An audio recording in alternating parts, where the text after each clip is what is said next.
ನಮಸ್ಕಾರ ವೀಕ್ಷಕ ಬಂಧುಗಳೇ. ಮುಜರಾಯಿ ಇಲಾಖೆ ಅಂದ ತಕ್ಷಣ ಭ್ರಷ್ಟಾಚಾರಕ್ಕೆ ಹೇಳಿ ಮಾಡಿಸಿದಂತಹ ಒಂದು ಇಲಾಖೆ.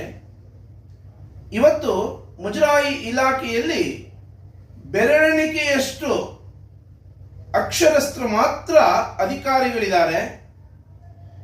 ಅವಿದ್ಯಾವಂತ ಅಧಿಕಾರಿಗಳು, ಸಂಸ್ಕಾರವಿಲ್ಲದಂತಹ, ನಾಗರಿಕತೆ ಇಲ್ಲದಂತಹ ಅಧಿಕಾರಿಗಳ ಕೈಗೆ ಮುಜರಾಯಿ ಇಲಾಖೆಯನ್ನು ಕೊಟ್ಟು ದಿನ ಬೆಳಗಾದ್ರೆ ಭ್ರಷ್ಟಾಚಾರ ಭ್ರಷ್ಟಾಚಾರ ಭ್ರಷ್ಟಾಚಾರ. ಅದಕ್ಕೆ ಒಂದೇ ಒಂದು ಉದಾಹರಣೆ ಹೇಳ್ತೀನಿ ಕೇಳಿ. ಪೋದೂರಾಯನ ಮಠ ಮೆಜೆಸ್ಟಿಕ್ ನಲ್ಲಿ ಏನಿದೆ, ಮುಜರಾಯಿ ಇಲಾಖೆಯ ಒಂದು ದೇವಾಲಯ. ಆ ದೇವಾಲಯ ಸುಮಾರು 7 ಎಕರೆ 2 ಗುಂಟೆ ಜಾಗ ಬೆಂಗಳೂರು ಮಹಾನಗರದ ಗರ್ಭಸ್ಥಾನದಲ್ಲಿದೆ. 1977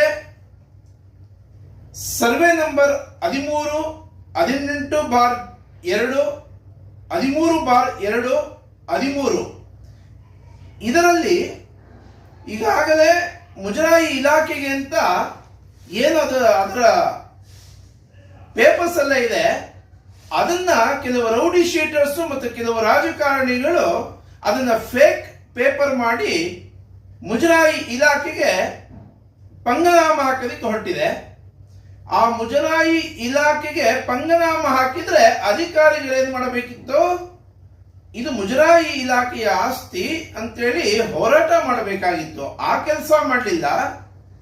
ಕೆಲವು ಭ್ರಷ್ಟ ಅಧಿಕಾರಿಗಳು ಜೇಬು ತುಂಬಿಸ್ಕೊಂಡಿದ್ದಾರೆ. ಯಾವ ರೀತಿ ಜೇಬು ತುಂಬಿಸ್ಕೊಂಡಿದ್ದಾರೆ ಅಂತಂದ್ರೆ, ಮುಜರಾಯಿ ಇಲಾಖೆಯಲ್ಲಿ ಅಕ್ಷರ ಜ್ಞಾನ ಇಲ್ಲದೆ, ಸಂಸ್ಕಾರವೂ ಇಲ್ಲದೆ, ಬರೀ ಲೂಟಿ ಹೊಡೆಯೋದಕ್ಕೋಸ್ಕರನೇ ಬನಶಂಕರಿ ದೇವಾಲಯದಲ್ಲಿ ಅಧಿಕಾರಿಗಳಾಗಿ ವೆಂಕಟೇಶ್ ಮೂರ್ತಿಯ ಕಣ್ಣಿಗೆ ಗುರಿಯಾಗಿ ಪಲಾಯನ ಮಾಡಿದಂತ ಭ್ರಷ್ಟ ಅಧಿಕಾರಿಗಳು ಒಬ್ಬ ವ್ಯಕ್ತಿ ಹತ್ರ 2 ಕೋಟಿ ಹಣವನ್ನು ತಗೊಂಡು ಮುಜರಾಯಿ ಇಲಾಖೆಯ ಆಸ್ತಿಯನ್ನ ಅದು ಮುಜರಾಯಿ ಇಲಾಖೆಗೆ ಸೇರೇ ಇಲ್ಲ ಅನ್ನುವಂತ ಸ್ಥಿತಿಗೆ ಬಂದು ನಿಂತಿದೆ. ಈ ಹಿಂದೆ ಇದ್ದಂತ ಆಯುಕ್ತ ಇರ್ಬೋದು, ಮತ್ತೆ ಬೇರೆ ಬೇರೆ ಅವರ ಅಸಿಸ್ಟೆಂಟ್ಗಳಿರ್ಬೋದು, ಇವರುಗಳನ್ನೆಲ್ಲ ಉಪಯೋಗಿಸಿಕೊಂಡು ಮುಜರಾಯಿ ಇಲಾಖೆಯಲ್ಲಿ ಯಾರು ಡಿಸಿಷನ್ ಮೇಕರ್ಸ್ ಇದ್ದಾರೆ ಅಂತವರ ಕಣ್ಣಿಗೆ ಮಣ್ಣೆರಚಿ ಆ ರೌಡಿ ಶೀಟರ್ಸ್ ಯಾರಿದ್ದಾರೆ ಮತ್ತೆ ರಾಜಕಾರಣಿಗಳು ಯಾರಿದ್ದಾರೆ ಅವರಿಗೆ ಸಹಕಾರ ಕೊಡ್ತಾ ಮುಜರಾಯಿ ಇಲಾಖೆಯ ಅನ್ನವನ್ನ ತಿಂತ ಮುಜರಾಯಿ ಇಲಾಖೆಗೆ ಮೋಸವನ್ನ ಮಾಡ್ತಾ ಬಂದಿರುವಂತ ಈ ಅಧಿಕಾರಿಗಳ ವಿಸ್ತೃತ ವರದಿಯನ್ನ ತಮ್ಮ ಕಣ್ಮುಂದೆ ಇಡೋನಿದ್ದೀನಿ.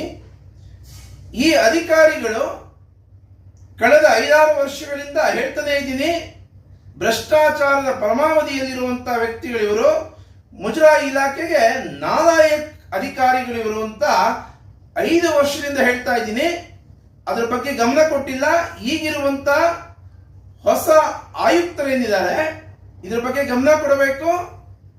ಪ್ರಾಮಾಣಿಕ ಅಂತ ತಮ್ಮನ್ನ ತಾವೇ ವೈಭವೀಕರಣ ಮಾಡ್ಕೊಳ್ತಿರುವಂತ ಪ್ರಧಾನ ಕಾರ್ಯದರ್ಶಿಗಳೇನಿದ್ದಾರೆ, ಕಂದಾಯ ಇಲಾಖೆಯ ಮುಜರಾಯಿ ಇಲಾಖೆ ಶಾಖೆಗೆ ಒಳಪಡುವಂತ ಕಟಾರಿಯಾ ಅವರು ಇದರ ಬಗ್ಗೆ ಗಮನ ಕೊಡಬೇಕು. ಮಾನ್ಯ ಸಚಿವರು ಯಾವ ರೀತಿ ಇದನ್ನ ಮುಜರಾಯಿ ಇಲಾಖೆಗೆ ತಗೊಂಡು ದೇವಾಲಯಕ್ಕೆ ಮುಜರಾಯಿ ಇಲಾಖೆಗೆ ಮೋಸ ಮಾಡ್ತಿರುವಂತ ಅಧಿಕಾರಿಗಳನ್ನ ಅಮಾನತ್ತು ಮಾಡಿ ವ್ಯವಸ್ಥೆನ ಸರಿ ಮಾಡ್ತೀರಾ ಅಂತ ಕಾದು ನೋಡ್ತೀನಿ. ಮುಂದಿನ ಭಾಗದಲ್ಲಿ ಈ ಅಧಿಕಾರಿಗಳು ಹೇಗೆ ಹಣವನ್ನು ಲೂಟಿ ಹೊಡಿತಿದ್ದಾರೆ ಅಂತ ವಿಸ್ತೃತ ವರದಿಯನ್ನ ತಮ್ಮ ಕಣ್ಮುಂದೆ ಇಡ್ತೀನಿ ಬಂಧುಗಳೇ.